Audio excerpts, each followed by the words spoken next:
Hello, everyone. Thank you for joining Caring 3.0. This is a Missional Church Midweek series. This is going to be the last video for caring for others, and thank you for joining. And let's begin. So today, we're going to talk a little bit about not just only caring for people that we feel warm to, that we love, but sometimes depending on our roles, depending on our situation, we sometimes need to take care of people that are a little more difficult, or people that we feel obligated to take care of.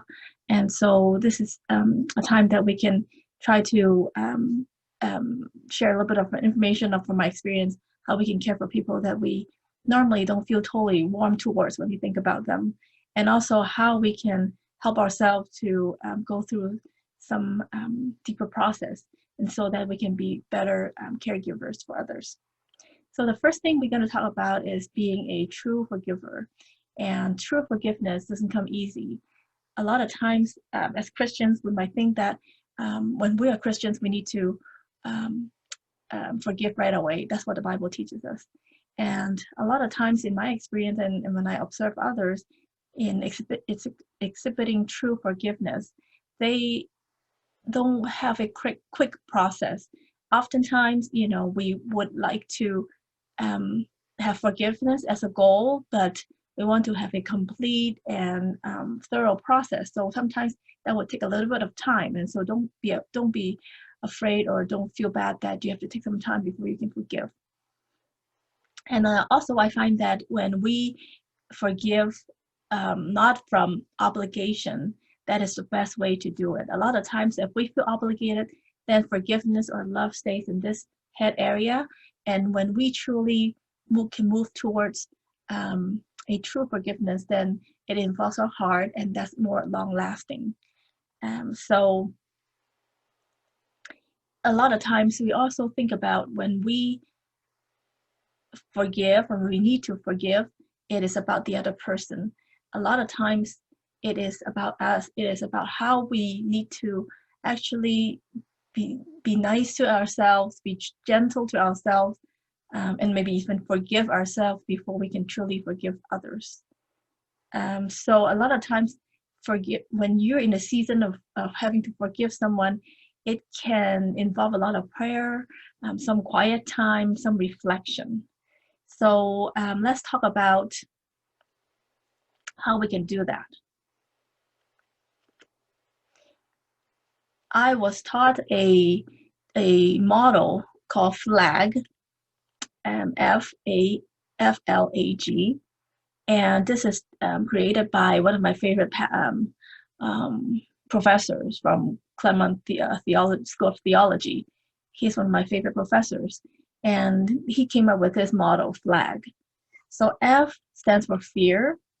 A lot of times when we want to truly care for someone, or we want to really know what's going on, we have to first look at what fear is around that topic, that incident, that person, or ourselves.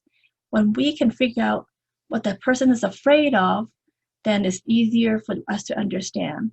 And for ourselves, when we know that when this person or this incident happens, what are we afraid of? What fear is triggered? So that will be easier for us to begin the progress of forgiveness.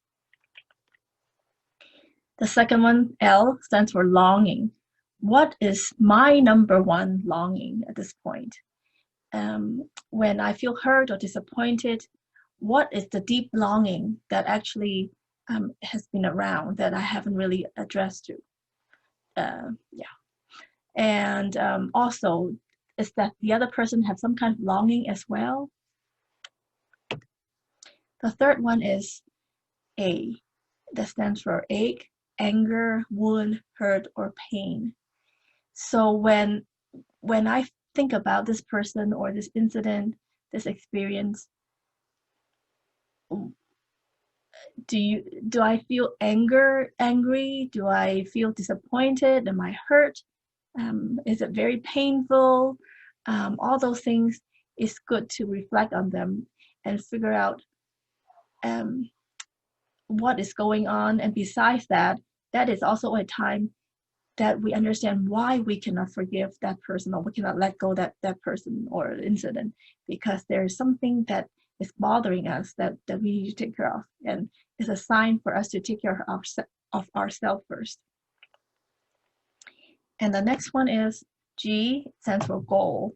This one is actually, from my experience, I after a while that I do the flag model, I sometimes will do the G first. For example, if someone offended me, or if somebody cut me off in the freeway, my fear is getting into a car accident, right? My longing is to be treated respectfully, and I was angry because, you know, that's my defense mechanism, and maybe I have gotten into a car accident before, or people have done that to me before, or I have been disrespected before. So those things sometimes is all mingled in with one time people cutting you off, right?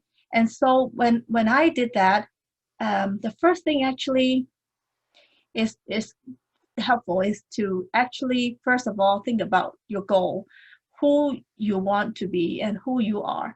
For example, if I want to be a loving person or a patient person, or a person that could exhibit the love of God, then if I have that goal set in mind, when somebody cut me off, then sometimes after a few practices,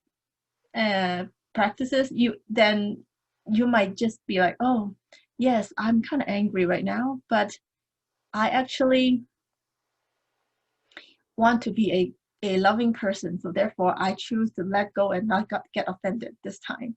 So the goal is help us to decide who we are, and then the next time we get offended, or next time we have things that are coming our way that you feel unfair, you will know what to do. But also, when you figure out your fear, longing, and wounds and pain, that's easier for us to decide on a goal as well. So yeah, there we go.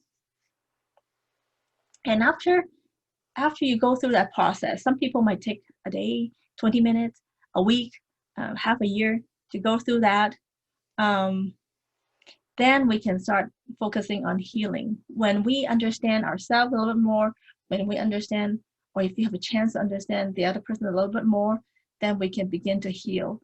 And sometimes healing will take a while as well. Some people will take a month, 2 months, 1 year, 2 years. So that's why I said sometimes we cannot be quick to forgive someone depending on the offense, and it's especially hard if the offense is ongoing. And so we have to keep healing.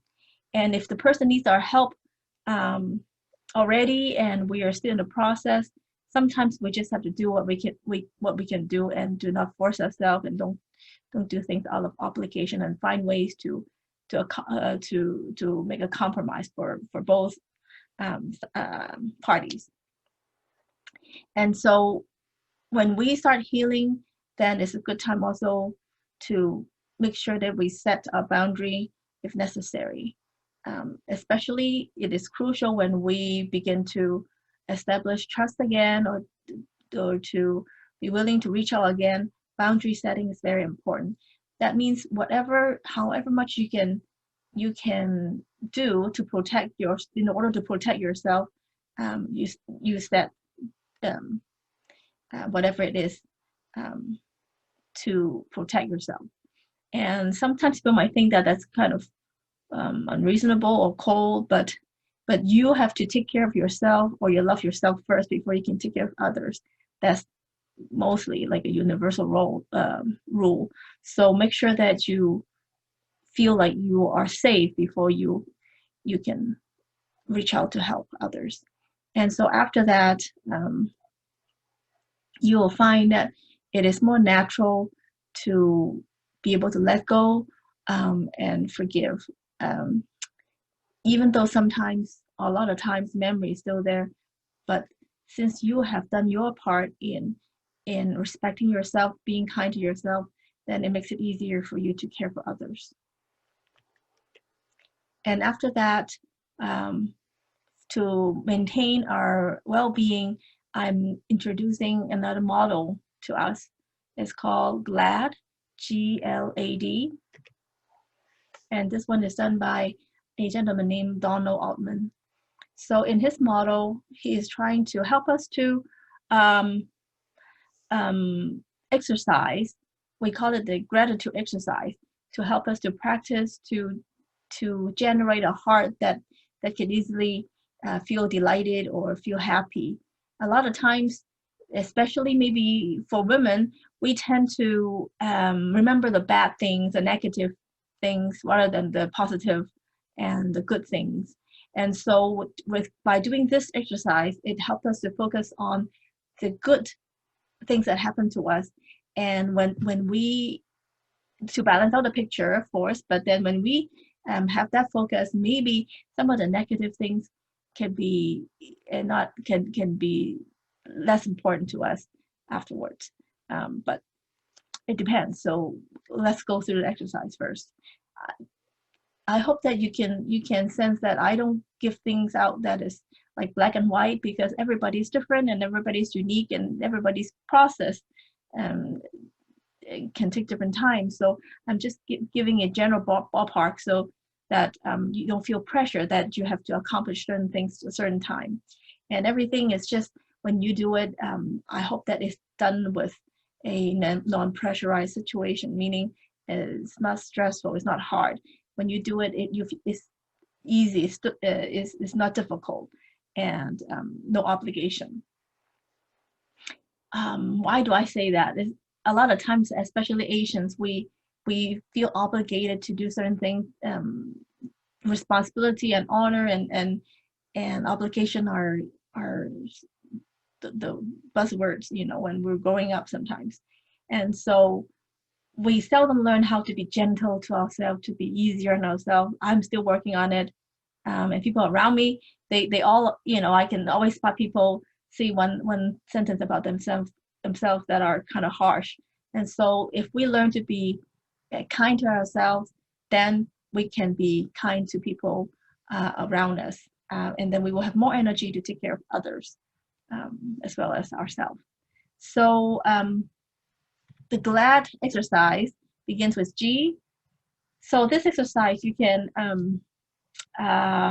use it as a journal, or once in a while you put in your phone, and when you have time, you just pick them out and go through them on a regular basis. So the first one is G, what are you grateful for at the moment? This one is very simple and very easy. I can give an example. Today, I started teaching a new quarter again, and so I had a meeting with my coworkers, and I was so happy to see all of them today, and we haven't seen each other for quite a while, even though it's on Zoom, but I miss a lot of them. So I'm grateful that I could meet on Zoom with my coworkers today again. The second one is L, what have you learned about yourself or others? So this question is also good for us to reflect on. And it doesn't have to be something current. It could be in the past, or it could be even in the future. Let's say, you want to set a goal by next year, by next month, I want to learn something. You can write that down. That's also part of L.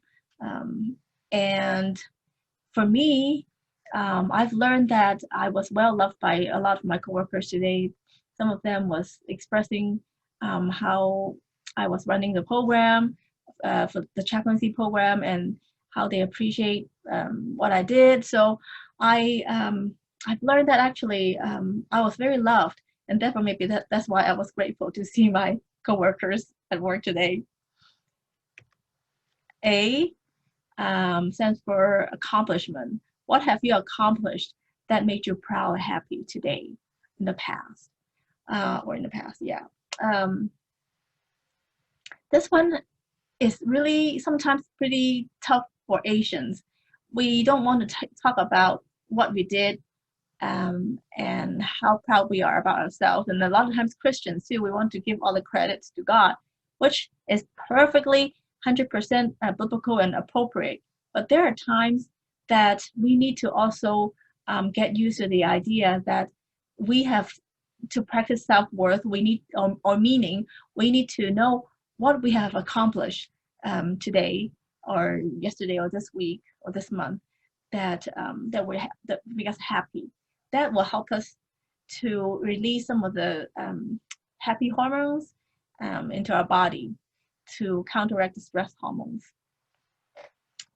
So for me, I have during this pandemic, I have cleaned up my closet, my computer room. That was a huge accomplishment because it was pretty crowded before and disorganized, and it's now in a very good order. And you can see some of this, this is part of the reorganization. So I'm actually very proud that I had the energy and the time that I could finish the projects at home. So how about you? What have you accomplished lately that makes you feel happy or proud?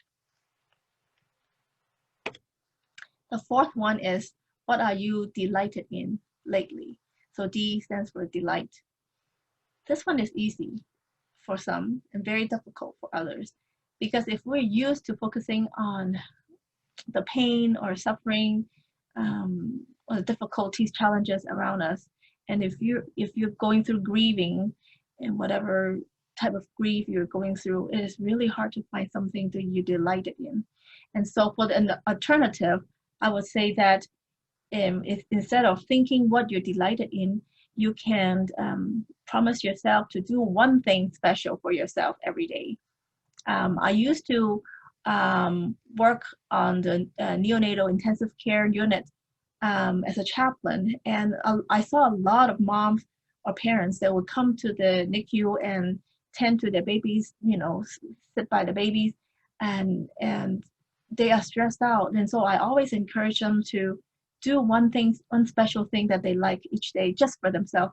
It could be listening to one song, eating a piece of favorite chocolate, a meal, or write a poem, something that is just for yourself that you like to do. And that will help you to, or your body to realize or remember that actually you are still here for your body. You're still taking care of yourself, and that little thing that you do for yourself is actually, in the long run, it could be great. So a lot of times before I go to bed, I will ask myself, did I do one thing that I like today that's specifically for myself? And if I do, great. And sometimes I don't, then I'm like, oh, today I didn't do too good, but that's okay, because we have tomorrow. We can do it again, God willing. So something like that. And but if you are just having a regular moment, you don't have any stressful challenges at this point, just think of something that you're delighted in lately. A lot of times I love to, when I walk, I like to stop by and look at people's plants, like if they're tall, like especially roses, I would really stop and smell them. And so yeah, today when I walked my dog outside, I saw some beautiful roses around my neighborhood. And so when I look at flowers, make me happy. So I'm delighted to see some flowers outside today. So you can see this is something that doesn't have to be deep, doesn't have to be very complicated. It's just something that you put in your mind to remind yourself to be grateful, to know more about yourself and others, and just to feel good about yourself. This doesn't even take 5 minutes. And so if we keep doing that every day, especially if we're taking care of people that are with illness or they need a lot of help, if you're a long-term caregiver, even healthcare professionals, this will help us to bring us back into a good place and replenish us so that we can continue to care for others. So please remember, if you didn't learn anything from these 3 series, first thing is to make sure that we care for ourselves. Once we care for ourselves, then the rest will come easier. And it's not easy to do sometimes. It's not sometimes in our culture to to think about ourselves first, because sometimes we can even think that we're selfish. But it is very crucial that Caring 101, 2.0, 3.0, the theme is to take care of ourselves before we can take care of others. Before you want to say something to others, think about it and see whether that phrase is to help myself or to help others. And so once you get all those figured out, then we can become a more effective caregiver, a more loving person to care for others. I hope these series have helped you, and thank you for joining, and have a blessed day.